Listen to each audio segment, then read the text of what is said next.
welcome to our Laredo College Board of Directors meeting.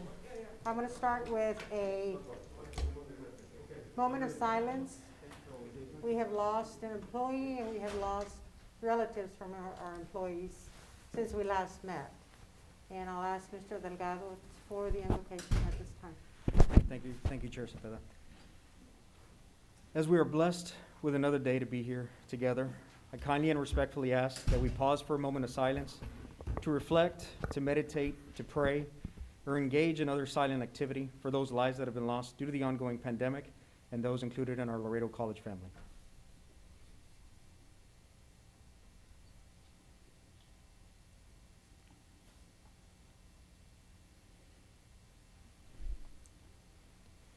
Loving and gracious God, you are indeed the giver of all good gifts, and we thank you today for all your blessings, for the successful outcomes of our college events, and for our faculty, our staff, and most importantly, our students. We ask that you bless them abundantly, and we continue to seek your wisdom, your guidance, your courage, and your strength. Be with us in our deliberations, and help us to be wise in the decisions that we make for the good of all those who have placed their trust and their confidence in our leadership. Give us the insight to lead with integrity, that our decision may reflect what is right and what is good. Keep us from short-sightedness and pettiness. Help us to make the decisions that are for the good of all and guard us from blind self-interest. Dear Lord, grant us the humility to always seek your will in all that we do and all that we say. In Jesus' name we pray. Amen. Judge Martinez for the pledge. Thank you, Madam Chair. Please join me in the Pledge of Allegiance. I pledge allegiance to the flag of the United States of America and to the republic for which it stands, one nation, under God, indivisible, with liberty and justice for all. Thank you. Thank you, sir.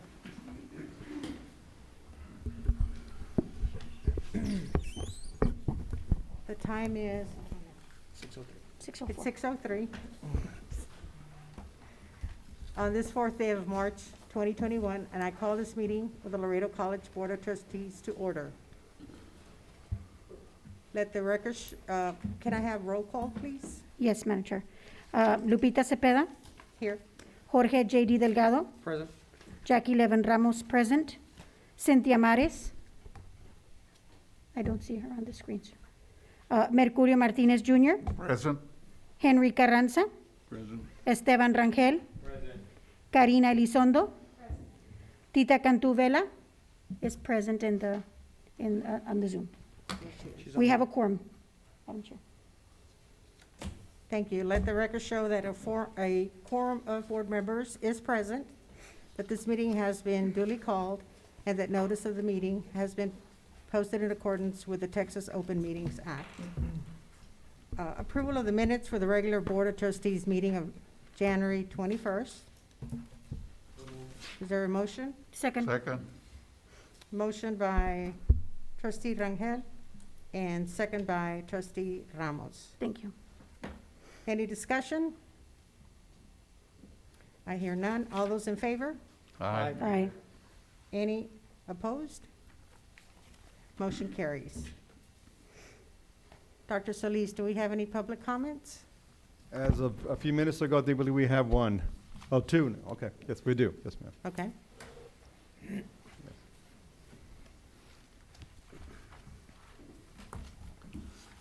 Good evening, Madam Chair, members of the board. Michael Gonzalez, Senior Director, External Affairs, here to read public comment. We do have two public comment today. The first is from Ms. Ernestina Perez. Good afternoon, Laredo College board members. My name is Ernestina Perez, and I was born here in Laredo, Texas. I was introduced to sports during high school thanks to Laredo Community College tennis coaches. They were the ones that helped me step out of my comfort zone and allowed me to develop self-confidence. The athletic department would host free clinics, teaching my friend and I valuable lessons such as learning how to work as a team. I've also witnessed during the years how the athletics department continues to give back to our community by motivating Laredo's youth to continue playing sports and helping them develop leadership tools needed in real life. I know how a softball coach has put her own time in to provide softball clinics to young girls, teaching them the same skills I was taught many years ago by my Laredo Community College tennis coaches. I kindly ask you to keep Laredo College softball and athletics departments to help our youth develop into leaders. Thank you. Thank you. She did also share a few photos, which I will share with you now. And they are these. Or this photo, excuse me. We have a second public comment. This one is from Mr. Robert Ramirez. Good afternoon, board members. How many of you grew up playing sports? If you did, ask yourself, how did sports help you become the person you are today? I grew up playing sports with a dream of one day playing at the college level. Sports taught me a lot of tools that I use today to survive. One of those tools is a problem solving at a high speed. How many of you know peers that can't solve a simple problem or do a simple task? The answer might be they never had the opportunity to play sports and therefore didn't develop the ability to quickly make determinations and resolve a problem. Laredo College has been a role model, giving our community the opportunity to play at a college level and represent Laredo. Laredo College is known for recruiting local talent, giving our youth the opportunity to realize their dream of playing at the college level. Please don't hurt our youth and community by removing team sports from Laredo College, and instead let our youth dream big. Thank you, Roberto Ramirez. And that is all the public comment, Madam Chair. Thank you, Mr. Gonzalez. Next, we have recognitions, communications, introduction of personnel, and new personnel action for the month. Dr. Solis? Yes, thank you. Yes, we have a few recognitions. I'm going to start out beginning with, we've had several in the last month with the different events. Beginning, I would like to highlight, I have Ms. Raquel Peña. She's going to highlight one of the donations by our trustees, I believe. Raquel Peña. Hi. Yes. Good evening. Raquel Peña, Associate Dean of Students and Title IX Coordinator for the record. I am here to acknowledge Dr. Carranza and his wife for the donations they provided our students. They provided us some blankets during a time that our students and the whole community, I guess, needed blankets. So on Saturday, February the 13th, we set up appointments, and believe it or not, students did come and pick up their blankets. And so we had some backpacks that Dr. Carranza and his wife had also donated to us. So we were able to provide the student with the backpack and the blanket inside the backpack. I know I have some pictures. Ms. Elizabeth, if you don't mind sharing those pictures. We did have, like I mentioned, students come by. So Dr. Carranza, Ms. Carranza, on behalf of the students, we want to thank you because you know, those blankets, I can assure you, really came in handy. We also had some food, so we were able to provide the students with the blankets, the backpacks, and some food for that week that I'm pretty sure came in handy because this winter storm really took everyone by surprise. And I know that a lot of our students, as well as maybe some of you or our family members, experienced things that we didn't think we were going to experience. So Dr. Carranza, thank you very much. Those blankets came in handy. And we really thank you. And God bless you, and I hope that you continue to provide us more. Thank you. Thank you, Dr. Carranza. You're welcome. Next, yes, Madam Chair. it's been a phenomenal month. And Sir, I'd just like to recognize Mrs. Maris has joined our meeting. Thank you all. Sorry I was late. Thank you. Thank you. Next, we were going to have another highlight. I'm going to go ahead and ask Dr. Nora Garza on another donation. And Dr. Marisa Guerrero, and also Sara Pompa. Thank you. For the record, Dr. Nora Garza, Vice President for Resource Development and External Affairs. The first presentation and announcement will be presented by Sara Pompa, Ms. Sara Pompa, and Dr. Marisa Longoria. Thank you, Dr. Garza. Good evening, Madam Chair, members of the board. Sara Pompa, Director of Donor Relations and Special Projects. I wanted to share with you, last Wednesday, March the 3rd, we received a new donation in our efforts to bring in monies to help students with tuition. We received a $4,000 donation from the Laredo Rotary Charitable Foundation. This organization is directly affiliated with our Laredo Rotary Club. We do have several employees from the campus that belong to the Laredo Rotary Club. Present to receive this particular donation was our board vice president, Mr. J.D. Delgado, as well as our college president, Dr. Ricardo Solis, representing Laredo Rotary in her capacity as chairman and also as chairperson of the English and Communications Department, Dr. Marisa Guerrero, and also Dr. Nora Garza was present. Representing Laredo Rotary Charitable was Roberto Vela, who is the president of that organization, as well as Mr. Tom Addison, who is a fellow Rotarian. The gift was for $4,000, and we will be providing a match by the institution. So we're very excited about this grant, and the idea is for it to be ongoing. So hopefully for next year, we'll receive another round of funding of the same amount, $4,000 or possibly higher. Also, I'd like to just point out very quickly, if you will indulge me, I wanted to highlight some of the major gifts that we have received at Laredo College between the 2019 and 2020 fiscal year. So we have our major donors, South Texas Outreach Foundation. We received from them approximately $100,000. From Guadalupe Lilia Martinez Foundation, $200,000. From the Lamar Bruni Vergara Trust, $987,500. From STARS, which is your South Texas Academic Rising Scholars, $10,000. Becas, which is our partner with the community, which provides scholarships for students that are of Mexican national descent or students whose parents are from Mexico, $15,000. And lastly, the Laredo Rotary Charitable Foundation Scholarship for $4,000. Total, we're looking at $1,316,000 between 2019 and 2020. We have some other commitments for this year, but those funds will probably not be coming in until early part of 2022. That's my report. Thank you.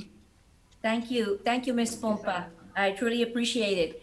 I also want to take this opportunity to announce a grant from State Farm, the State Farm Good Neighbor Citizenship Grant. Laredo College requested $10,000 in grant funding to enhance and support the vision, which aspires to cultivate a learning, teaching, and working environment that facilitates student success and promotes institutional excellence. State Farm Insurance Good Neighbor Citizenship Grant will further enhance our core values, which are that the college is learner-centered, that the college is provides learning connections, that the college aspires to leadership and change, and that attending college is life-changing. These are part of our strategic plan. So during the time of pandemic, when our college, our students, and society are dealing with what was impossible, we must imagine what might be possible. We must help our students achieve their educational and professional goals through innovative collaborations. And we're very pleased that State Farm is our collaborator to work with our students. Some of the things that we will use the money for, we're going to work with our MAES Club, which is our Latinos in Science and Technology, and they will create modules on financial literacy with the State Farm agents in Laredo and answer students' questions. We are going to provide these via Zoom, and as possible, then provide them live. With all the vaccines now coming on board, we're looking at an incredibly exciting time, and we can possibly bring our students back. And so some of the measurable objectives, just so that you know what the money will be used for, we're going to create 6 financial literacy modules. We are going to work on those financial literacy modules, but we're also going to bring students, recruiting students, if you will, to college, entering freshmen, current students in our clubs, and the ones that we already have here. As everybody knows, we have been traumatized. Our students are very eager to come back, but we need to help them.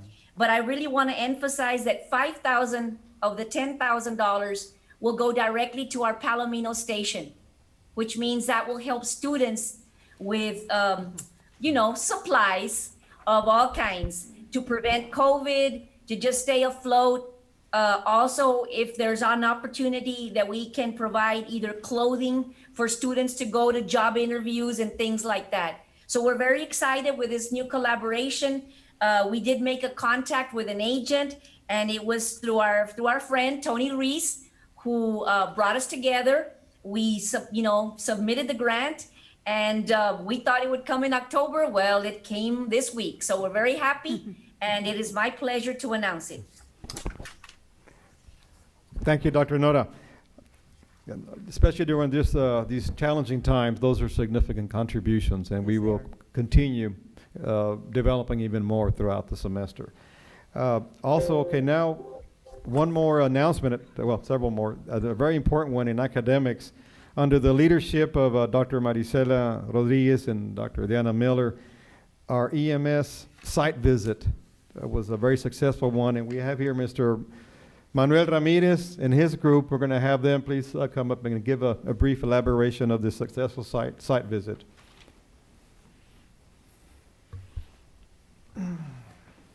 Manuel Ramirez, EMS Program Director for the record.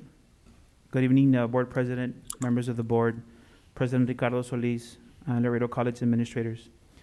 I'm here to inform you that the Laredo College EMS Program has received reaccreditation status upon the recommendation from the Texas Department of State Health Services.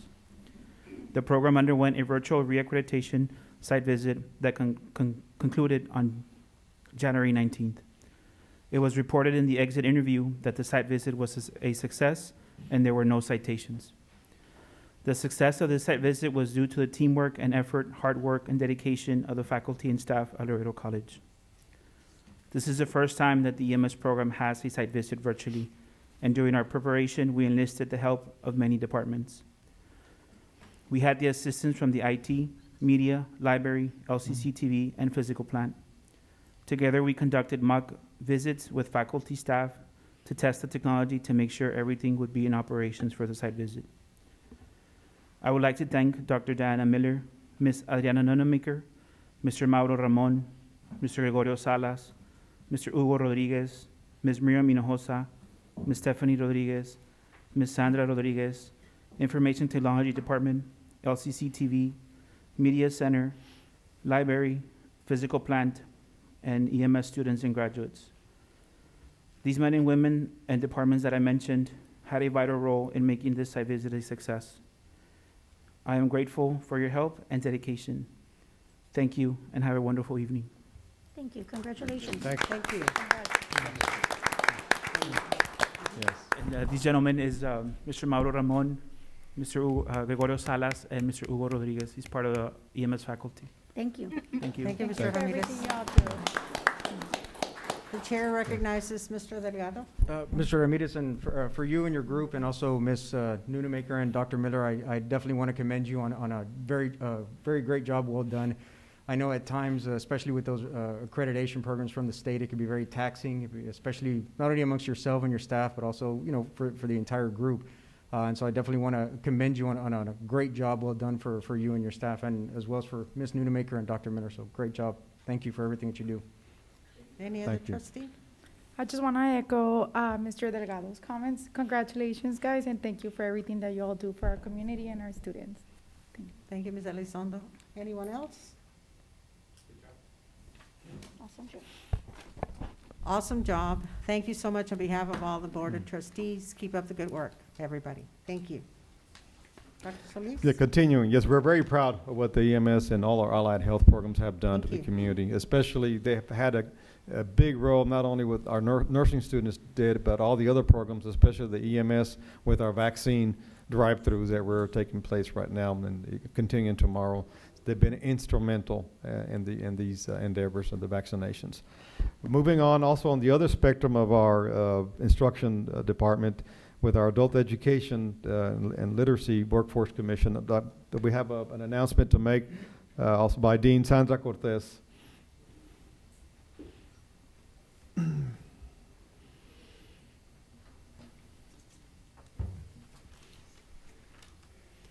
Good evening, Madam Chair, board members, Dr. Solis, Dr. Rodriguez. Can you hear me? Yes? Oh, Good evening, yes, we can hear you. Yeah, right. Wanted to come and share a recognition that we received from Texas Workforce Commission. The Adult Education and Literacy Program received this month, or in February actually. And this award is called the Best in Class Award by Texas Workforce Commission. They select the top 6 programs out of 31 grant recipients throughout the state that meet the performance requirements. Some of them are measurable skills gains. They measure how many GEDs our students receive and how much progress our students make. Achieve credentials. We award industry recognized credentials from the programs the trainings that we put our students through, and enrollment targets. It was a hard year, as we all know, but Laredo College and the team that I have that does all the work for our community did very well, and I'm very proud that they received this award this year. Congratulations. Thank you. Thank you, congratulations. Any trustee would like to say anything? Yes, let me just say congratulations. I remember when Dr. Cantu started this, we worked together and I taught some of these classes out there in the neighborhood to get in them for their GED or learn English. Yes. But you guys, we have come a long ways from that year to the present time. And congratulations for you. Thank you, sir. Yes, we have, and we still go out and do GED and ESL in the neighborhoods, in the community. I remember. We have some people that can't come to campus. Thank you, so- Dr. Carranza. Hmm? Anyone else? Thank you. Awesome Thank you job. so much. Thank you. Dr. Solis? Yes, and continuing, yes, I just want to emphasize how important and the growth of the department, our continuing education efforts have really stepped up, not only from the pandemic, but just the overall growth of the need of the economic response to the community. They've been phenomenal. We have great and more plans for them in the coming year. Okay, I have only a couple of other highlights of other recognitions. I'll try to go quickly. As you all are aware, last month we had another ranking that we disseminated the information we've heard about, of course, with our nursing program, our ADN, and then you might recall later in the month we had another #1 ranking for the first time, was our LVN program. And of course, that one was an incredible achievement. It brought in a lot more recognition as well. And also moving on with that, we will be providing some nursing recognition certificates. Mr. Michael Gonzalez, as requested by the board officers, to commemorate. Michael, perhaps you can just show them very quickly, show them what we'll be doing with each and individual student in our nursing programs. We'll be providing them an individualized certificate for them, both the ADN and LVN programs. They certainly deserve it. Very well deserved. Thank you. Very nice. Mr. President, can I say a few words? Let me just thank the vocational program because I was the first the first lead instructor to lead the first class of vocational nurses. It was a ragtag team, but they were all from the hood. And of course, at that time, they were known as GPTA, and they were known as generic students, and you name it, all sorts of names was given to them. But the very first class that I taught, it was the very first class, and they went and passed boards. I don't remember the score, but we passed. Yeah. And look at now, they're #1. The foundation was established, and that made the difference, Dr. Carranza. That's what it is. Good foundation. Thank you, Dr. Carranza. Thank you, Judge Martinez. Dr. Solis? Yes, okay, and one final introduction. We have only one, well, it's not a new employee, but she certainly is a new addition, a promotion in a different area capacity. Very important one, and our new dean of the South Campus, as I notified the board a few weeks ago, we have Miss Adriana Nunemaker. I want her to please come and there she is. I don't know if she has a few words, but we have some big charges now and focus with the South Campus, and very clearly it's in the health area and outreach with the community. Ms. Adriana, please. Thank you. Madam President, Dr. Ricardo, and distinguished members of the board, I am very grateful for this opportunity I have some pretty big shoes to fill with Ms. Carolyn Schmies, but she has continued to stay on board in the sense of mentoring me and training me as we go through the transition. The first, I've had a baptism by freeze because that first week was when I started. And I learned a great deal. I have to tell you that one of the best things that I appreciated was the super powerhouse of this senior management team and their communication efforts, and to make sure that everything was running so well. So I'm very grateful to all of you, and I'm very grateful to Dr. Ricardo because he continues to be supportive in all of our endeavors. So thank you. Thank you, welcome. Thank you and welcome. Congratulations. Any board member like to say anything? Just congratulations. Good. As I mentioned, our South Campus with the new health building, as you all know, unfortunately, we have not had the big grand opening as anticipated due to the COVID. Sure. But it's fully staffed and they're installed. They're running. They're in there, all the programs, and of course the clinic as well. And so the new dean will definitely have some big charges to really take it even to a higher level, all of our health programs. And we're very proud that we've had stellar success when it comes to our health programs, and we're going to continue with that. That's all I have right now for recognitions and communications. Thank you. Thank you, Dr. Solis, and thank your administration and your staff. We had excellent reports today as far as money coming in and the different accreditations that we're getting. Thank you. We appreciate it. Next, we have the Faculty Senate report. Mr. Manzanani is I present. had seen him. Yeah, There he's he there. is. He's there. Good evening. Good evening. There we go. For the record, Prakash Mansinghani, Faculty Senate President. I just have a few things that I wanted to convey to the board today. First of all, I'd like to congratulate the board members on the recent victories. I know with the pandemic and everything that's happening, everything's kind of happening so quickly. So on behalf of the faculty, I just wanted to thank or congratulate Ms. Tita Vela, Ms. Jackie Ramos, and Ms. Karina Elizondo for their re-elections and elections to the board. I know that they will continue to watch out for the college, and the faculty is proud of their victories. On the other hand, I wanted to just take a quick moment to congratulate the new leadership of the Board of Trustees. Congratulations, Madam President, as you are the new president of the Board of Trustees, Ms. Cepeda, and Mr. Vice President, Mr. Delgado, and the Secretary of the Board of Trustees, Ms. Ramos. Congratulations. I'm very, on behalf of the faculty, very excited to work with the new team. The previous team did an amazing job, and I imagine this team will do as just a great of a job of keeping the college moving forward. So congratulations on those new positions. Very quickly, let me wrap this up. There are a few members of the faculty that will be considered today for tenure, and that is an area that the provost will be speaking about, but there are, I think, about 7 faculty members.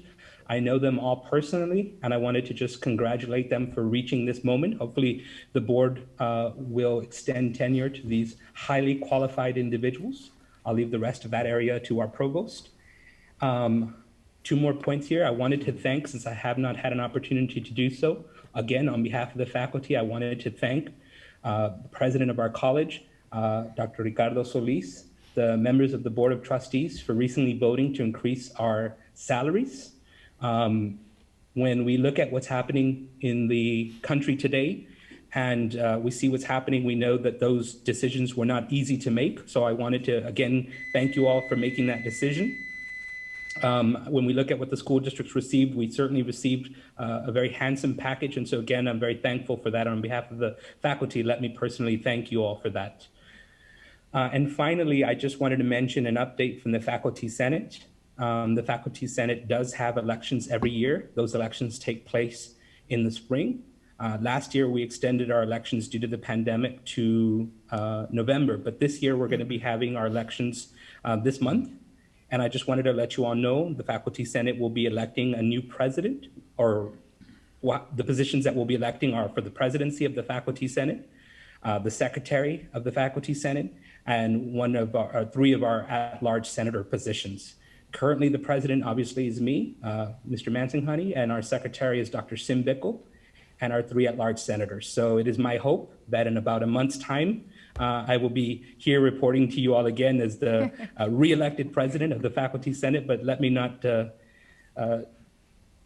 count those chickens too early. But at any rate, again, congratulations and thank you to the board for its most recent vote to extend our salaries during some difficult times. So again, thank you for giving me the opportunity to speak.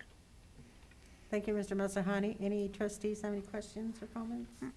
I just wanted to thank, Recognizing Mrs. Elizondo.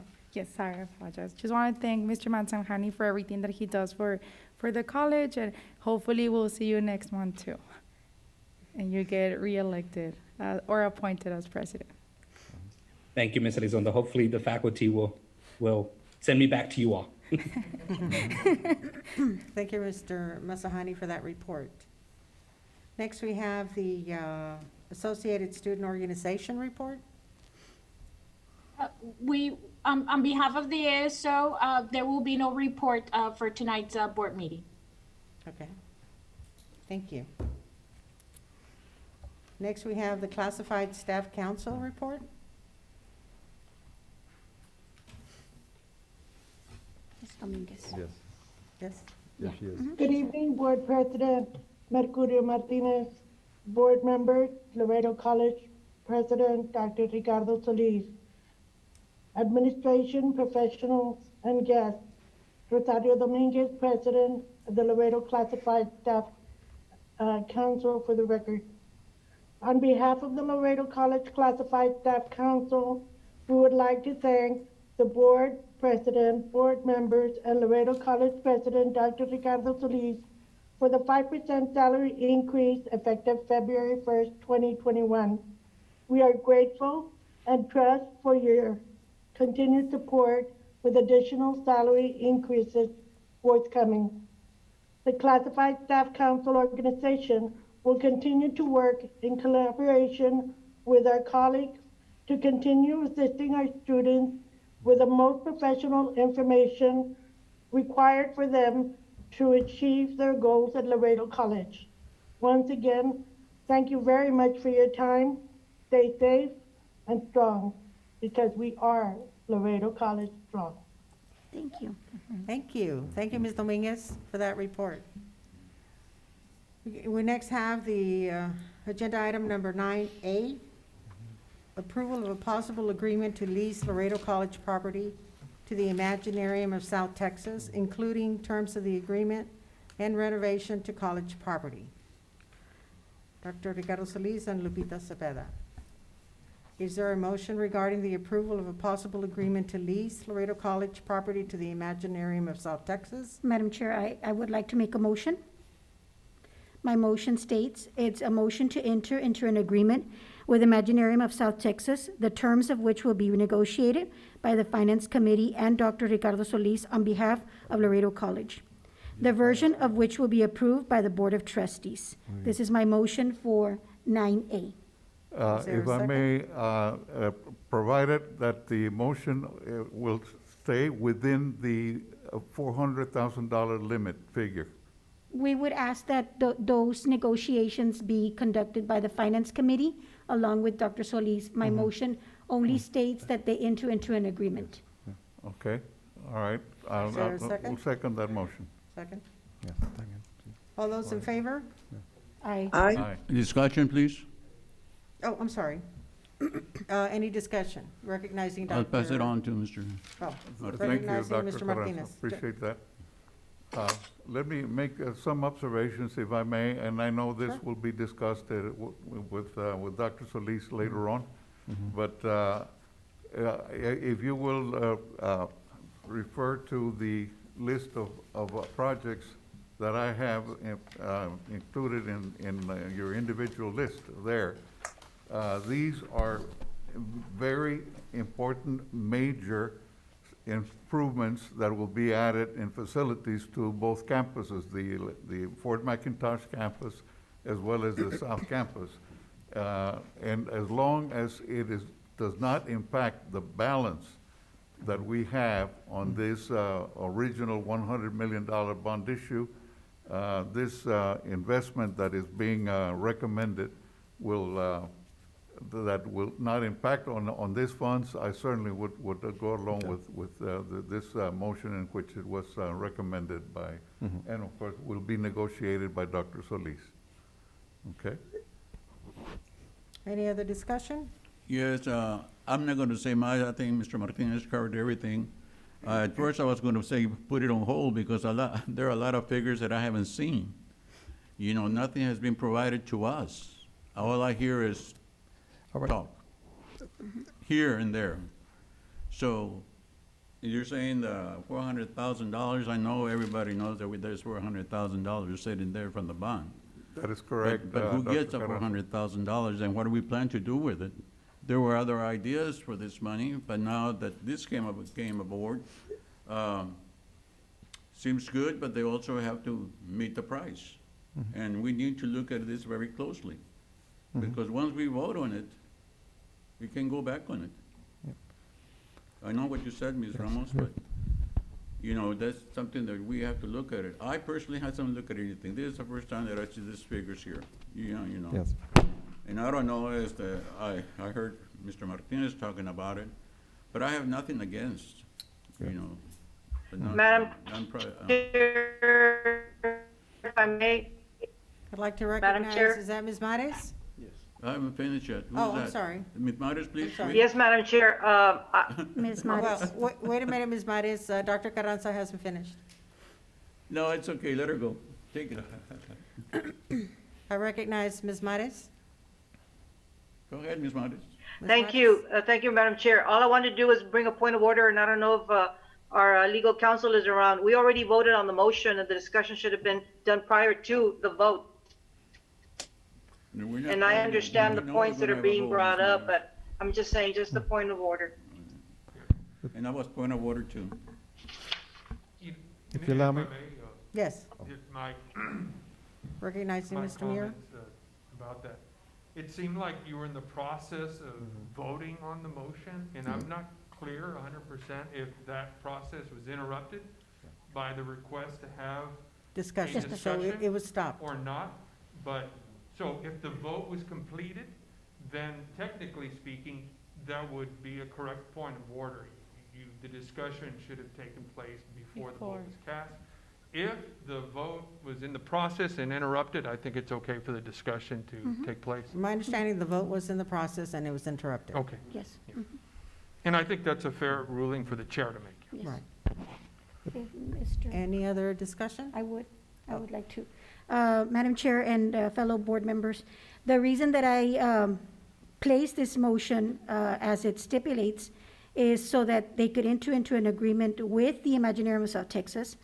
And the terms of which some of us still do not know complete terms, would be able to be negotiated with the Finance Committee, which some of our board members are members of the Finance Committee, and also with Dr. Solis, so that whatever the Finance Committee and Dr. Solis and Imaginarium of South Texas come to an agreement with numbers and, contractual agreements, then they can be brought forth to the board, and then the board can duly decide whether it's something that we are interested in.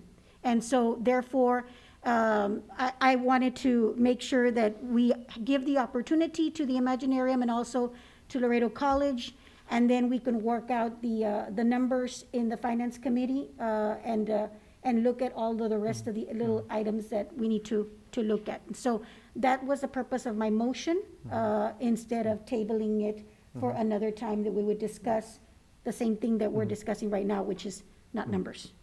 So that is the purpose of my motion, ma'am. Call for the motion, call for the vote. Really quick, Ms. Cepeda. Call for the vote. Recognizing Mr. Rangel. Yeah, just really quick, and with that, when it goes to the Finance Committee, if for whatever reason we are missing $1 or $1,000, if there could, if Dr. Solis could come back with a recommendation as well of where he's gonna get that additional fund, if it's $1, if it's $1,000, or whatever the amount might be, if it goes over the 400,000, with recommendations of the Finance Committee and also with Dr. Solis's approval of, whenever it comes for final approval for the board, right? Yes. Yes. So we could know where it's gonna And come then from. that's what Yeah. the motion states. Okay. Yes. Anybody else? So I'm calling for the vote. All those in favor? Aye. Aye. All those opposed? Aye. Ms. Mares? You're opposed? Ms. Ms. Mares? is opposed, I think and it's a delayed, Oh. Ms. No, Mares? no, I'm for it. I'm for it. right, you yeah, for it's a it? delayed, I'm for it. a delayed Ms. reaction. Velez for Ms. it? Velez is Any for it. opposed? No. Motion passes. Thank you. And I know we have Mr. Yes. Bettis with the Imaginarium. Yes, that if would you like to allow me. speak to us. Yes, I asked him to, Mr. Pettis, to come in. We had the great conversation a few weeks ago with the chair, and I'm very confident, and thanks to the board for giving me the vote of confidence. We will come with a very feasible solution. This is a very doable project, regardless. And I also wanted to apologize for the delay of the documentation that Dr. Carranza mentioned, because we just obtained the final figures just actually late last night on the construction costs. And construction costs have skyrocketed for many reasons, as you can imagine. And that's why I wanted to make sure we had as much as the close as possible the cost. So we just sent this out just a few hours ago, agenda item 9A. So I think most of you have that. But again, my apologies for the delayed delivery of that information. But this is something minute, the difference from the bond money that was already approved. And again, I feel very comfortable and I'm confident we'll be able to deliver that difference, come up with a more innovative, creative ways with that additional difference of the funding. Mr. Bettis. Madam President, members of the board, Dr. Yeah. Solis, thank you for giving me the opportunity to talk to you tonight. We received some possible good news from the mall. They're gonna vote on it tomorrow, where they might give us a one-year contract at a very reasonable rent. So that's gonna give us some more time for us to be able to work something, if it works. If not, I totally understand. We're also on a very strict budget. For the record, my name is Hector Perez. I'm the board president for the Imaginarium, and I am the executive director of information technology for United ISD. We do this because we're on a mission to save the Imaginarium. As you know, we already closed a bookstore in town. I mean, we're trying to save the only children's museum that you have within 150 miles. So I really want to thank you for at least giving us the opportunity to call LC our house again, you know. Our lease ends at the end of May. So we were very, very concerned about that because by the end of May, we have to get out of there. We're gonna find out tomorrow if the numbers that they present to us will allow us to extend it at least for one more year. I think with our savings and our grant, we can survive at least one more year. We're in a survival mode. We cut our staff almost by 60%. We only have 4 staff members when we used to have, close to 10. So we are cutting costs like you wouldn't believe. So we appreciate anything you all can do. And I just want to tell you, thank you on behalf of the kids that attend the Imaginarium. And I look forward, hopefully, my dream is to have those field trips here at LC in the future. Think of, we bring the kids from El Cenizo, from Rio Bravo, bring them to LC. I still remember the first time that I came to LC, you know, coming from Mexico when I was 17 and coming down that bridge. That's what I would love for these kids. Summer camps, probably gonna do summer camps, field trips, and parties here at LC with kids that eventually we're gonna tie in the library, tie in some of the buildings so the kids get to see the campus. That is what we're trying to do. That's what our board is focusing on. And I just want to thank you for taking the time on your agenda and for your support. Thank you very much. Thank you. Thank you, Mr. Bettis. And our partnership is all about our children and our community. You know, continue the partnership with our children and our community helping out. But thank you, Mr. Bettis. Thank you. Very much appreciated. And on the same item, I would like to please direct staff to notify all board members of the scheduled meeting so we can, I know we cannot participate or take a vote, but we can definitely attend this meeting. So if you could please let us know when the meetings are gonna take place, since I know that we were assigned to different committees. So in case we're interested in attending the finance committee Certainly. or other committees, because I know I won't be able to do this motion under the informational item. So since this is discussion and possible action, I would like to direct staff to notify board members of future meetings of all the, committee meetings. And people Mhm. can attend. Thank you. And, Yes. and people can attend the meetings. And normally we do get a schedule Yes, of all the committee meetings. absolutely. And we can attend. Okay, But thank you, perfect. Ms. As long as we Elizondo, for have bringing that information up. I think- available. Yes, Ms. Vela? Yeah. I think the only thing that we can't do is we can't actually participate. Right. Because there's You're correct. normally 4 people to a committee, and if someone else goes in, that would establish a quorum, which is not, you know, acceptable. Correct.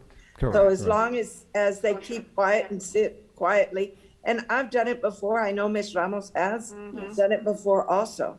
You just sit in the back and not participate.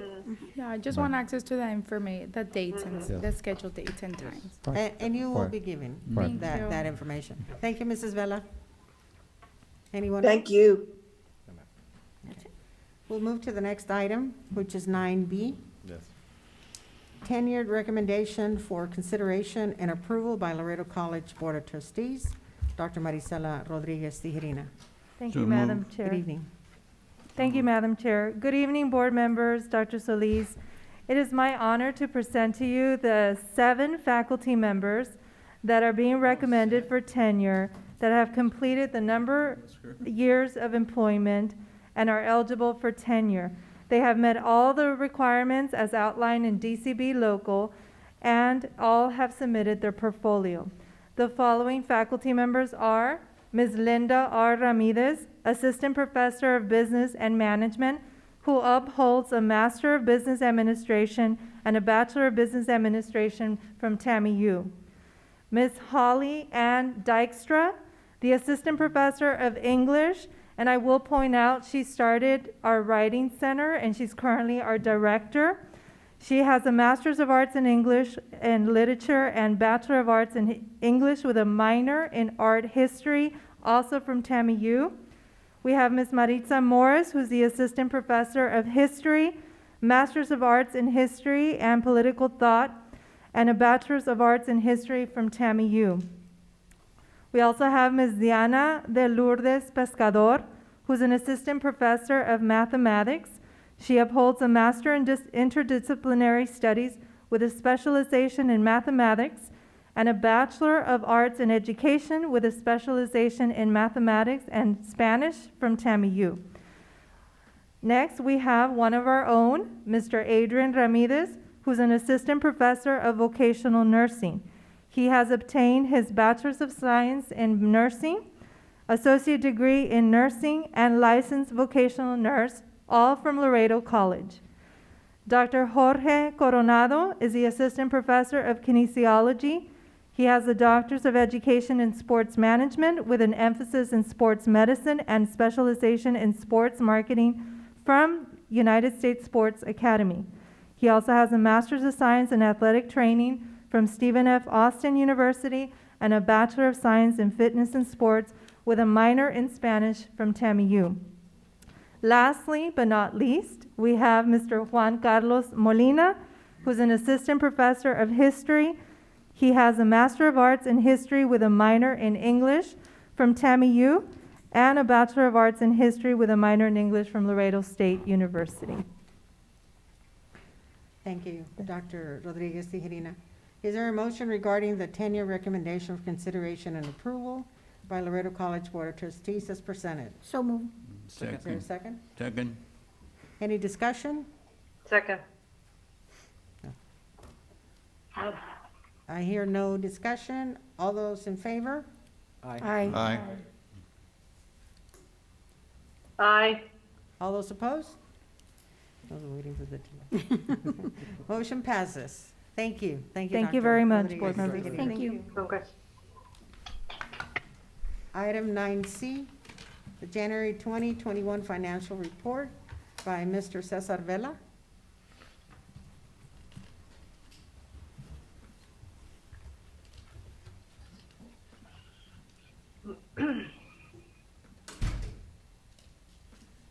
Not sure, can everyone see the presentation, the screen? Not yet. Not yet. Not yet.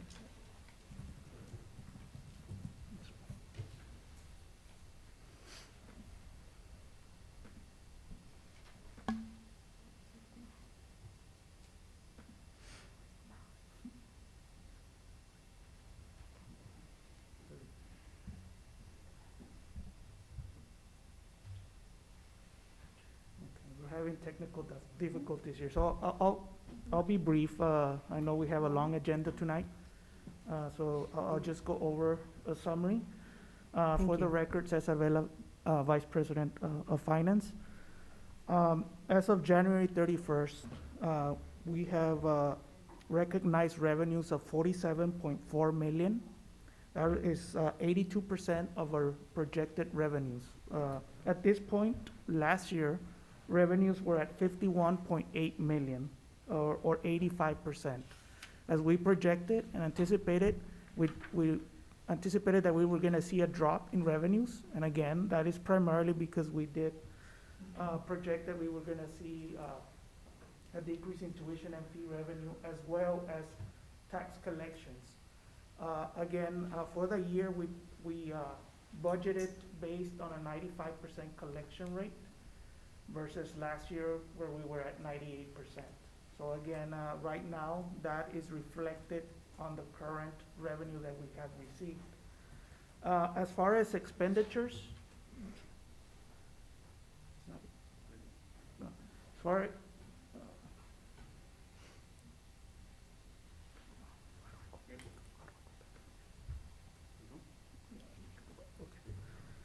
far as expenditures, for the year, we're at 22 million, or 38% of our budgeted expenditures.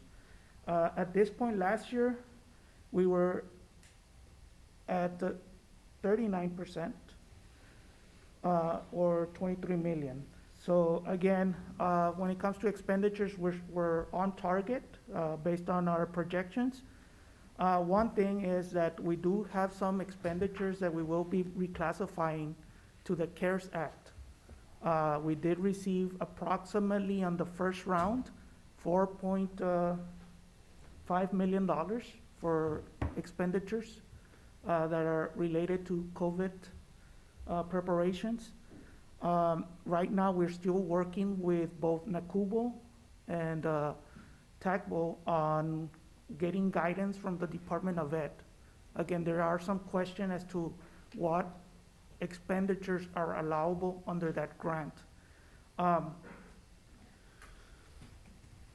For the special appropriations, revenue is 84,000, expenditures of 81,000, with a net change to the fund balance of 2,500. Restricted funds, we have 14 million of revenues and 14 million of expenditures. And this includes, like I mentioned, the CARES Act funds that were received. Again, out of that, we received 4.5 million for student aid. We have awarded most of that already. And for the institution, we received another 4.5. Out of that, we have about 1.8 million still available. And like I mentioned, some of those expenditures that are currently recorded under the general operating fund will be reclassified to the CARES Act, providing some additional funds availability under the general operating fund. The auxiliary services, and these are your student activities funds. We have revenues of 1.5 million, expenses of 357,000. Most of the expenditures are in the salary line items. Again, as we are virtually close, our courses are virtually, most of them, activity in those funds has been minimal. So right now we're seeing a net change or net increase of 1.2 million to the student activities fund balance. Like I mentioned, tax collections right now are at 81%, or roughly 29.8 million. In the facilities master plan phase 3, we currently have close to 24 million available. Again, out of those 24 million, we currently have 18 million identified for projects at this time. For the quarterly investment report, as of November 30th, 2020, we have bank deposits of 68,793,152. We do have the investment pool of 15 million, and the TASB investment pool, which is composed of our endowment funds, of 3.7 million, for a total of 87.5 million. And again, currently right now the yields are 65% for our bank deposits, 25% for the investment pool, and TASB is currently paying 17%. We're in the process of getting collateral to be able to transfer the investment pool funds back into our bank depository, so that we can maximize the return, which is right now at 65%. But in order for us to do that, we need to have collateral so that we can secure those deposits. And that concludes both the financial and the quarterly investment report. Any questions? We don't vote on it. Thank you, Mr. Vela. We don't vote. Thank- This is your next report. So we don't have any questions? Ms. Vela or Ms. Mares? Okay. The next item we have. Madam Chair, if I Yes. may, Ms. Mares? Madam Chair, Yes. can you hear me? Yes. Okay. May I, Madam Chair? Yes. I would just say, if I was in order, I'd like to make a motion that we approve the January 2021 financial report and our November 2020 quarterly investment report as presented. And I second it. Ms. Vela and Ms. Maris and Ms. Vela. Any discussion? All those in favor? Aye. Aye. Aye. Any opposed? Motion passes. Thank you. Thank you. Thank you, Mr. Vela. Thank you, Mr. Thank you, Cesar. Thank you. Thank you. So item 9E, 9C and 9D, and we go to 9E. right, 9E. Approval of HVAC repairs and upgrades for the Fort McIntosh Central Plant Thermal Storage Tank. Mr. Cesar Vela? Yes, good evening, ma'am. We are currently working on the replacement of a pump at the central plant. And during that process, we discovered that some of the valves that need to be shut off so that we can complete this process are inoperable. And again, because of age and exposure to the elements, we were not able to close those valves. So at this point right now, what we're asking, obviously, that additional work that we'll need to do, we're asking that the board approve us contracting with Train under by board contract 631-20 to complete those repairs at a cost of $61,400.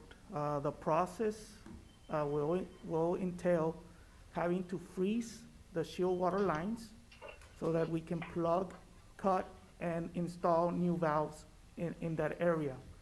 That is the less expensive option that we have, because the other option would be to drain the tank, and obviously we would need to dispose of that water because it's chemically treated.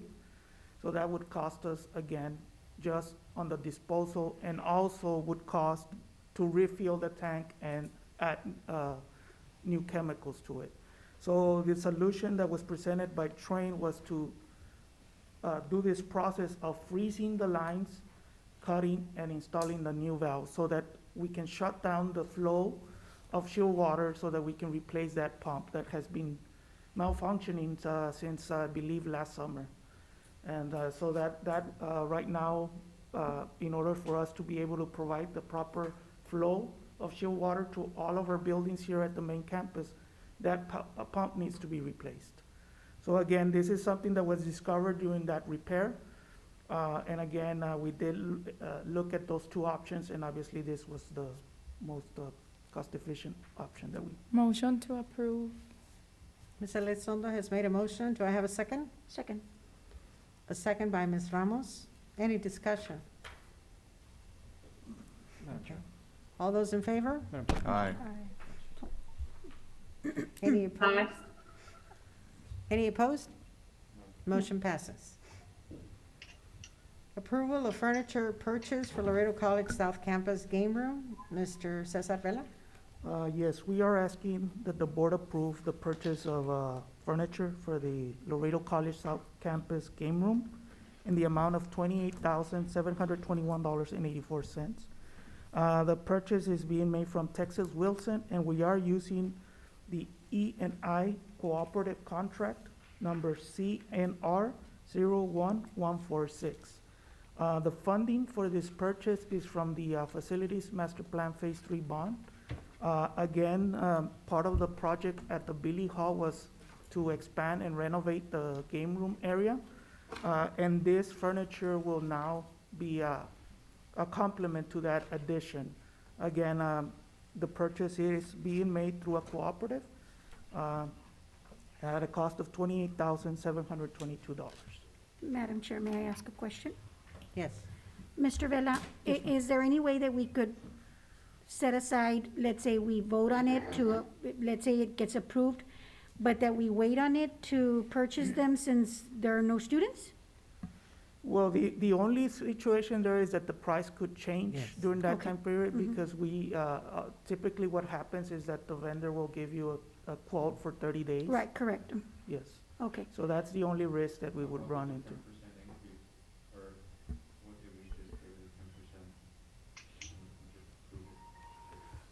Well, I was just. Motion to approve? I mean, I'm sorry, I There's was still still talking. Yes. Ms. Ramos was still with her question. I was just asking okay. that question that, you know, since we don't have any students, maybe that could be for a later time, but we'll bring it to the board and see what the board we do have decides. students, again, we probably, you're right, probably we would not be opening that area sometime soon right now. Of course, we want to have some safety in that. But Yeah. again, the only thing that could happen here is Yeah. that the quote would not be honored by the vendor beyond the 30 days. And Madam Chair, Okay. Yes, recognize Mr. Delgado. is there a chance that that game room may change its operation depending on what happens a year from today? And whatever the new normal may be to where it may not be a game room? It's a good question. Right now, there's Yes. I understand that there's lots of questions similar to that, Mhm. but Mhm. if it's considering up to a $30,000 expense to where, you know, of course we want our students to come back, but if they're not gonna be the same, and Mhm. this quote was done last month, and now everything is very expensive because nothing is Yes. being made because nobody's Exactly. purchasing anything. So if we do hold off on making this purchase, there is also a chance that it may be less expensive than what it's being quoted at right now, correct? And is there a reason as to why the quote wasn't done, say, sometime before to, I guess, prepare for this particular game room in advance to see as far as how much it would have cost? Well, again, when the plans are being developed, obviously, they have to wait and factor in how the space is gonna be. Again, there were some addition, or some changes that were done as we were doing the construction. And I do wanna point out, I believe this is furniture that could probably be used for other purposes. Okay. Again, at this point, we're not buying the equipment yet. Right. For example, Right. the pool tables or Right. stuff like that that is needed. So my understanding that right now, this could, if the concern is, well, if it is not a game room, this furniture could be used in that area Mm. or moved to another Somewhere. area. That's it. If you allow, yes. Yes. Yes, Dr. those are good Solis? points brought up on both ends. One, that yes, materials will increase due to inflation, but at the same time, things are moving so rapidly and changing the needs of our students, and it's a very good point. This is why we never, the original idea for the game room of the student union several years ago was a much larger project, and I'm so glad that the board agreed that we delayed this project. And that was even before COVID, and now with COVID, there's some other needs and possibilities that might arise, and I concur with the suggestion that perhaps there would be some other new needs from our students, and perhaps we could consider in minimizing the furniture, because their needs are changing, and especially with the COVID, especially in our demographics, they do not come to play games, but they come very rapidly to focus on completing their assignments and meeting in groups and leaving as soon as possible. So with that said, I would like to suggest perhaps we modify the furniture and just the minimum that would accommodate the needs, or better yet, just set it aside until we see a more higher demand of what the students are needing right now, given the COVID situation, or the fall when we open up with a hybrid model. I don't know, did I confuse everybody enough? No, we got it. No. I know Ms. Mares had made a motion, Oh, She's, I don't believe she's there. and Madam Chair. Ms. Vela seconds the motion. To Ms. approve? Vela, so To approve? Ms. Vela? I think she's on mute, Madam Chair. Yeah, I know. This is just wavy. Ms. Vela? You, I was you gonna, I second- second it. Okay. I second it. But Dr. Solis is suggesting that we bring it back at another time, no? Mhm. Isn't that what his suggestion is? It was a suggestion. modify? Correct. What? Let me remind, the money's from the bond money that we have already set Yes. aside. So Yeah. it's there, It's from- so it can be It's utilized, for the bond money. but, Yes, exactly. That doesn't mean we have to spend it. but you're right, we will not be utilizing that room, not in the next, Yeah. either way.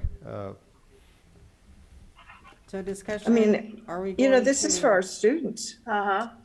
But there are no students, Ms. Vela, right now. That's what we're talking about. That's what we're talking about. We don't have any students yet. There's no I sense in know, spending money but if we're hopefully not they'll using come it. back. I know. The space is there, we finished it out very nicely on the first floor, and, like I said, perhaps buying the minimum furniture to accommodate them, and, it's very nice, it's all brand new right on the first floor there of the entrance where the Palomino is.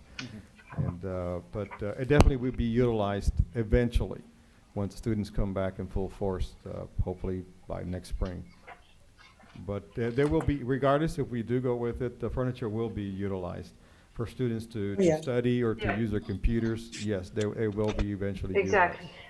Yeah. Okay, so we have a first and a second. Any more discussion? So I'm gonna call for the vote. All those in favor? Aye. Aye. Any opposed? Opposed. So we have Ms. Ramos and Mr. Delgado opposed. Oh, and Mr. Rangel. So that's 1, 2, 3, 4, 5. Yes, did you vote? so it passes. So it passes. Motion passes. Thank you, everybody. Thank you. Thank you. Next item, approval of lab equipment for electrical technology program. Mr. Cesar Vela? Yes, board members, this next item is requesting approval to purchase equipment for the electrical technology program. The funding for this will come out of the CARES Act funding, and the purpose is obviously to expand the lab area so that we can accommodate safety protocols under COVID. Again, these are for the workforce programs. And so currently, right now, these are some of the courses that we have face-to-face. Our students are coming to lab. So one of the concerns is that our lab areas are not sufficient to be able to social distance. So right now, the recommendation is to add additional lab space, which will require some equipment and modifications. We did include with your agenda item some pictures of some work that has already been done for other labs. I believe this one is the HVAC lab. And this is what we will be doing now for the electrical technology program labs. Again, the funding, this is coming from the CARES Act funding, and this obviously is allowable to cover any costs that are related to COVID. Okay. I make a motion to approve the lab equipment for electrical technology program. Ms. Ramos made a I second. motion. Mr. Rangel made a second. Any discussion? All those in favor? Aye. Aye. Any opposed? Motion passes. Next item is 9H, approval of additional funding for voluntary separation plan. Mr. Cesar Vela. Yes, this next item is an update and a request to provide additional funding for the voluntary separation plan. Back in December, the board approved the use of $479,000 of the funds that were left from the 2020 voluntary separation plan. We had 113 employees eligible to participate. Out of those 113, we had 19 apply. The total payout for those 19 employees will be $745,838. Like I mentioned, currently the funding available is $479,000. $2,235, which leaves us with a shortfall of $266,803. The total salary of those 19 participants is 1.5 million. The replacement salaries would be 1.2, providing us approximate savings of 279,653. Again, the request is that the board approve additional funding in the amount of 266. 266? It's 266,803, that's correct, Ms. Maris. So that we can provide the opportunity to all 19 applicants. Again, at this point, the applicants are still going through the process, and some may retract their application. So we may, at some point, may not use all of the funds, but at this point right now, indications are that all 19 are moving forward with their intention to separate from the institution. Again, this plan is part of our strategy again to be able to prepare our fiscal year 22 budget. So again, although you see there savings, potential savings of 279,000, once we review and analyze these positions, we could potentially either freeze or in cases delete any of those positions that are no longer needed, and those savings could be potentially higher. Mr. Delgado has a question. Is there a deadline for when these LC family members are set Yes. or Yes, faculty sir. members to say whether or not they want to?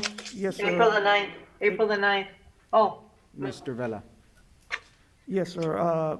Mr. Delgado, it's on your agenda item. I believe it's April the 9th. That's day for applicants to withdraw their application and agreement. Okay, Yeah. let's see.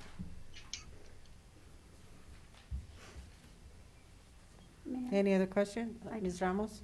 Mr. Vela, could you also let us know how much, in addition to the VSP, we are going to have to pay out for the sick leave and the vacation time, just so that we know exactly how much expenditures we're gonna have to make? In addition to that, also, can we, last year, what we did with the remaining monies that were not allocated, we moved them for this year and we were able to utilize them. What I'm seeing is that maybe if there's any money left over because some of those 19 individuals say no, then I would like to know from the board and from Dr. Solis and from yourself, is this going to be a yearly occurrence that we utilize the extra monies to go ahead and address those that may be pulled out, and then we'd have another group of people? And in other words, the balance continues to move year after year, and then right now we're already adding 200,000, okay? So we started off at last year with a certain amount, and we provided it for that VSP, but then we had extra money and we rolled it over for this year. We addressed those individuals. I want to know if we're gonna see this happening again next year, where we're gonna No. roll over. No. Well, I'm asking the question. Because I see that it's been happening for the past 2 years. And in the past, we would do it every 4 years. So I just wanna make sure that we get that clarified before we proceed with adding an extra $200,000 for the VSP plan. Yes. Thank you, sir. It's not our intent to be offering it on an annual basis. Again, because we did have a considerable amount left, that's why we brought this item back to the board for consideration. Again, right now, with the available funds that we have, yes, we may have a couple of employees that may withdraw their application by the deadline, but we don't see a big amount being left after. So it wouldn't make sense to offer it again if we were to say, let's say, have 100,000 or 150,000 left. That would not cover pretty much anyone. So again, the intent is not to offer this on an annual basis. Again, Right. you are correct, it usually is, the last time that we had offered it was about 5 years ago. And 5 years ago, we did something similar where we had funding left over from the first round, and we offered a second round. Again, right now here, because we do have a couple of out of the 113 that qualify, we had 19 applicants. The funding that we currently have only would allow 12, 13 of them to take advantage. So again, to be able to free up some of those funds that are allocated to those salaries, again, the request was to provide additional funding. But again, this is not, our intention is not to do this on an annual basis. And we're not sure yet until April. April the 9th, by the end of the day, we'll know who will be proceeding, moving forward with separating from the institution. Could we get a final amount? Yes, ma'am. Actually, I believe that in the main board meeting is when we present the list to the board for review. Thank you, Mr. Vela. Okay. Thank you. As far as the other question, Ms. Ramos, regarding the sick leave payout and vacation leave payout, yes, there are estimated amounts for those. For the sick leave payout, we're looking at, I believe, is $317,881. Now, these funds do not come from the voluntary separation plan. Correct. These are budgeted annually. Yes. As part of our general operating budget. The $317,881 that you see there is accumulation of 20 years or more for those employees that are participating in the program. Yes. Again, annually, we do budget for this expense. It's about $200,000 per year, which if you look at the budget, it's about less than 1% of our budget. As far as vacation payout, it is $71,606 for the 19 participants. And again, this may fluctuate because if during the year they do take some days off, then obviously, but again, right now, as of this morning, the payouts for sick leave would be $317,881. Okay. And for vacation would be $71,606. Thank you, Mr. Vela. Any other questions? So is there a motion? So moved, Madam Chair, so moved to accept the plan as presented. Okay, I have a motion by I'll Ms. second. Mares. I'll I have a second. second by Ms. Vela. Any discussion? All those in favor? Aye. Aye. Any opposed? Motion passes. Thank you, Mr. Vela. Thank you. Thank you, Mr. Vela. Item 9I, ratification of purchase for computer equipment from Dell Inc. and ratification of purchase of unlimited broadband services from T-Mobile USA Incorporated. Mr. Luciano Ramon. Good afternoon, board members, Dr. Solis, everyone.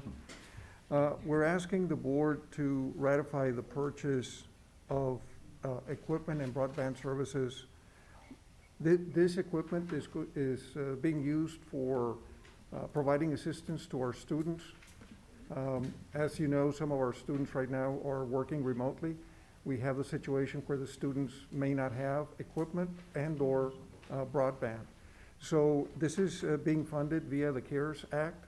We worked with Dr. Solis and Mr. Vela to see if we could go ahead and process this. I don't know if most of you have heard there is a chip shortage, if you will, so that would delay. So we wanted to move on this as soon as possible so that the college is working on a second start for students, and those students may need equipment. We did do a similar purchase last year, if you recall. We basically are at the point of exhausting all those systems, students and staff using them. So that's why we went ahead and moved on this so that there wouldn't be a delay and so that we would help as many students as possible. So move, ma'am. I have a motion by Ms. Ramos, a second by Mr. Delgado. Mr. Second. Delgado. Any discussion? I'll call for the vote. Those in favor? Aye. Aye. Any opposed? Motion passes. Thank you, Mr. And the Ramon. students will thank you. Thank you. Thank you.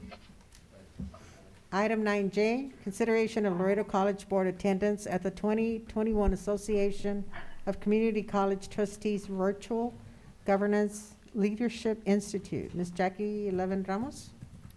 Madam Chair, I bring this before the board for consideration to attend the 2021 Association of Community College Trustees Virtual Governance Leadership Institute.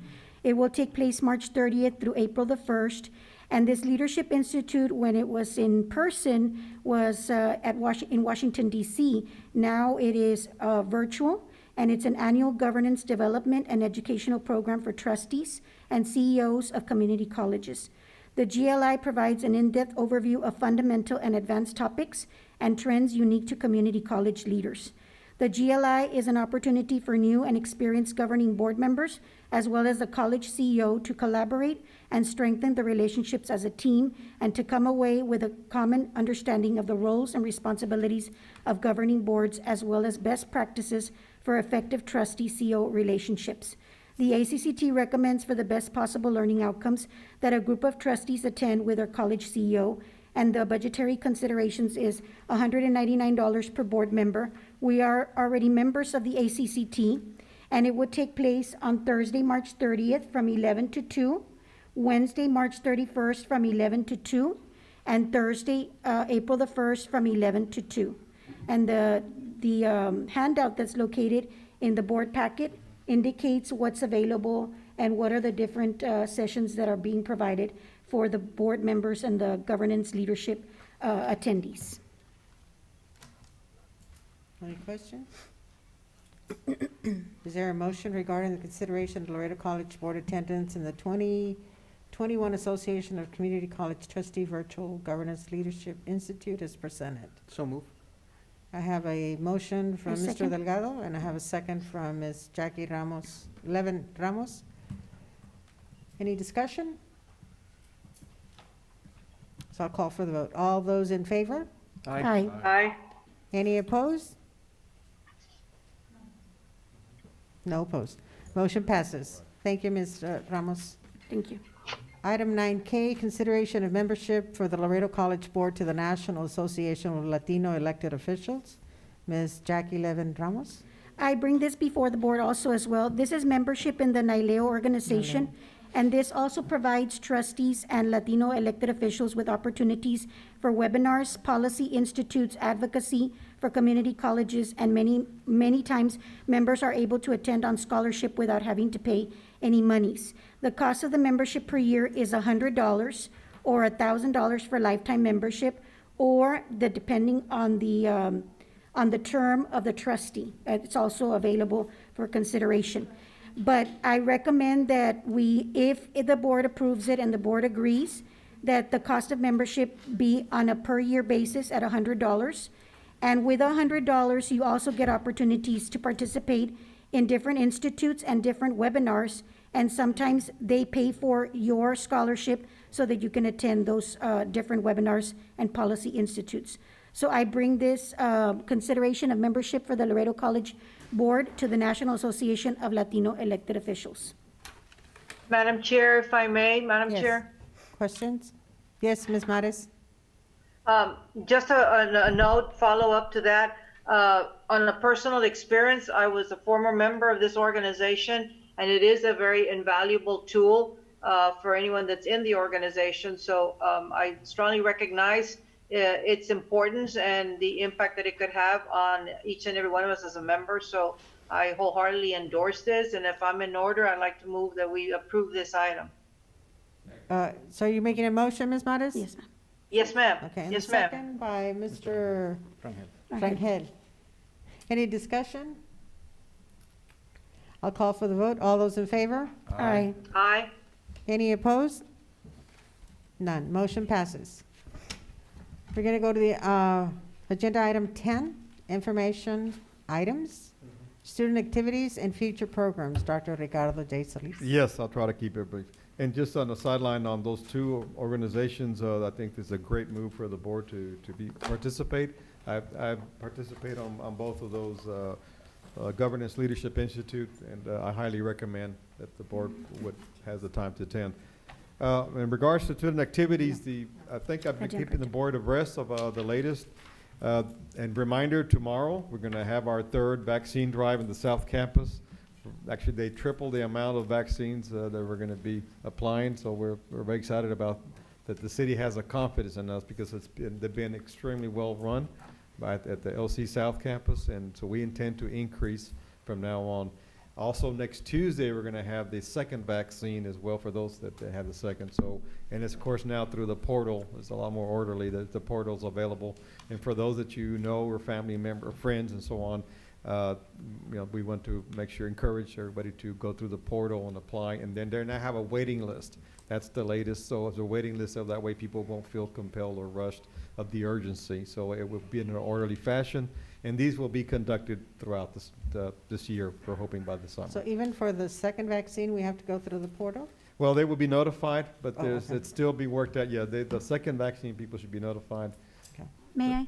May Yes, I ma'am. add something? Because we had the second vaccine already Yeah. at our school, and what they did is they notified them through email. They didn't have to log in to the portal. So they notified them from the health department or from the institution that's conducting the vaccination clinic. I mean, it might happen the same way, but you might want to inquire. Mr. Arrezola might be able to inquire about that, Dr. Solis. Yes, and thank you. And yeah, this is constantly changing. Every day we've been meeting with officials, and it's improving. It's come a long way in the past month, and we expect this to be a lot better in the next time around, especially for the second vaccinations. I believe, Madam Chair, I think that's Anything all I else? have now for updates. May I say something, Yes. Madam Chair? Yes. I just want to recognize Dr. Solis and Dr. Arrezola, because I know that you've been working very diligently and working to get the vaccinations out through the clinics. And I've noticed that people are coming and they're taking advantage of the opportunity. And so I thank you for diligently working and preparing and providing, because I know it's usually taking place on Fridays after 12. And so sometimes it might say 12 to 4 or 1 to 4, and it ends up being 1 to 5, 1 to 6.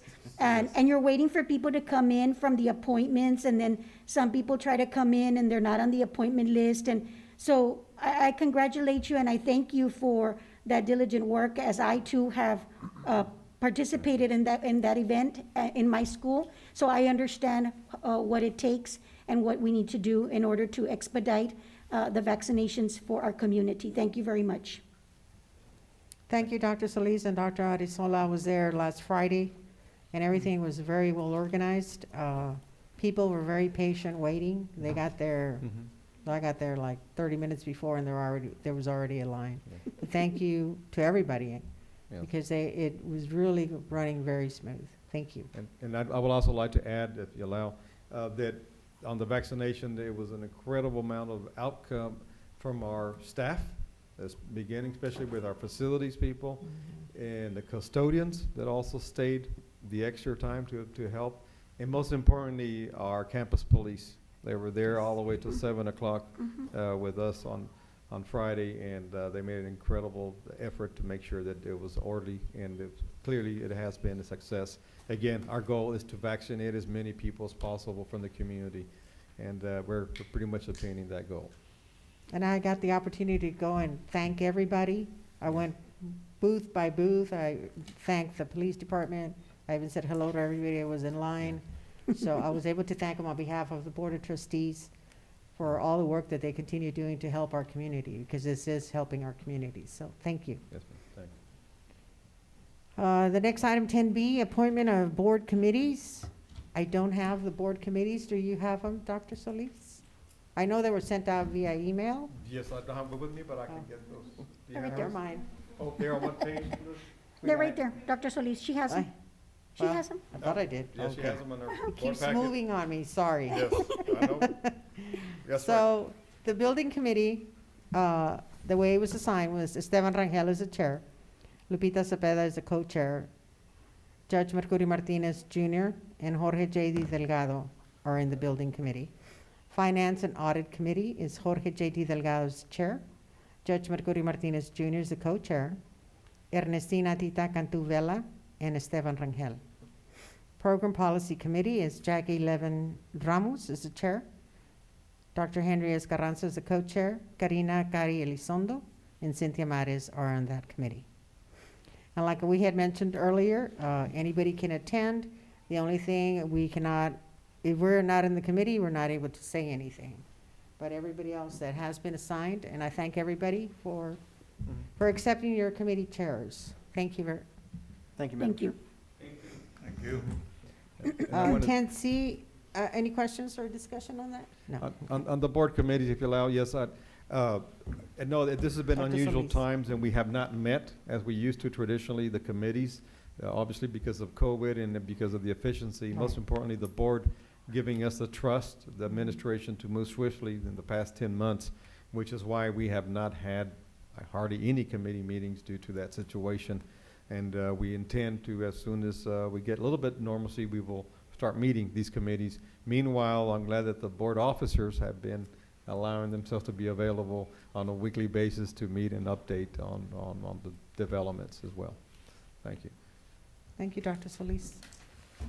Next item is 10C is the FY 2022 budget update. Mr. Cesar Vela, fiscal year. Madam Sorry. Chair, board members, included with your board packet, you received a copy of the 2022 budget calendar. We are working on starting the budget process for next year, next week. It will be a 6 to 7 month process. Some of the key dates to keep in mind are the budget workshop for the board.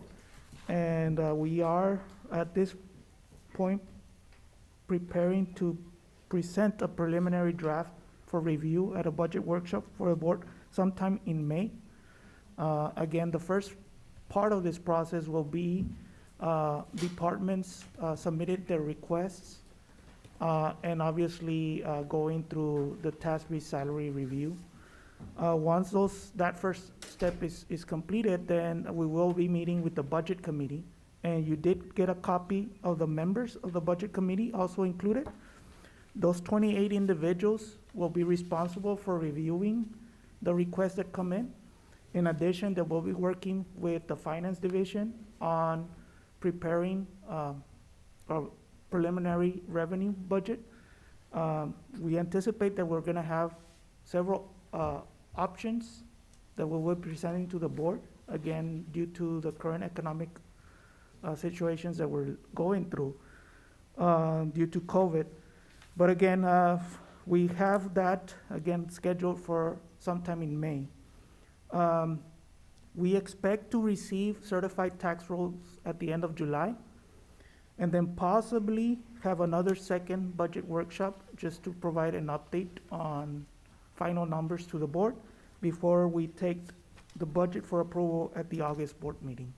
Again, the dates that we have currently on the calendar are subject to change again, but again, we're starting the process sometime next week, and we'll be working the next 6 months on presenting a budget for approval. Thank you. Any questions? No. Thank you, Mr. Vela. Thank you. The next item that we have, anything else on the information items, Dr. Solis? That's all. Thank you. Next item that we have is the executive session, closed session discussion concerning personnel of a non-instructional Laredo College program and related matters, including legal issues pursuant to Texas Government Code Sections 551.071 and 551.074. At So this moved, time, ma'am. oh, So move so move. to go into. Second. All in favor? Aye. Aye. So at this time, I'm going to recommend we go into executive session. The time is now 7:35 PM, and the board will adjourn into executive session pursuant to sections 551.071 and 551.074 of the Texas Government Code to discuss agenda item 11A. Thank you. Use your gavel. Use your gavel. I'm not used to using my gavel.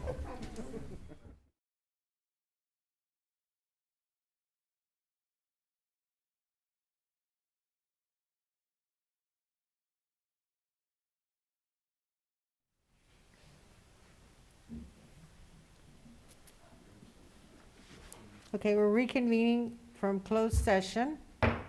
The time is now 8:38. And the board took no action on the closed session discussion concerning personnel of a non-instructional Laredo College program and related matters, including legal issues pursuant to Texas Government Code Sections 551.071 and 551.074. No action was taken. Next item is President's report. Dr. Solis? Yes, I believe you have the report in the packet. I don't have anything to add today. Thank you. Okay. Thank you, Dr. Solis. Our next item is next meeting date is Thursday, April the 8th at 6 p.m., and that will be our regular Board of Trustees meeting. Next item is adjournment. Do I have a motion? to adjourn. Second. Mr. Rangel, motion, a second from Mr. Delgado. All in favor? Aye. Any opposed? Motion carries. Thank Meeting you. adjourned. Good evening. Thank you, everybody. Good Thank you, evening. everybody. Thank you. Good evening, everybody. Thank you. Thank you. Stay safe. Bye. Bye. I know, but it's the other camera.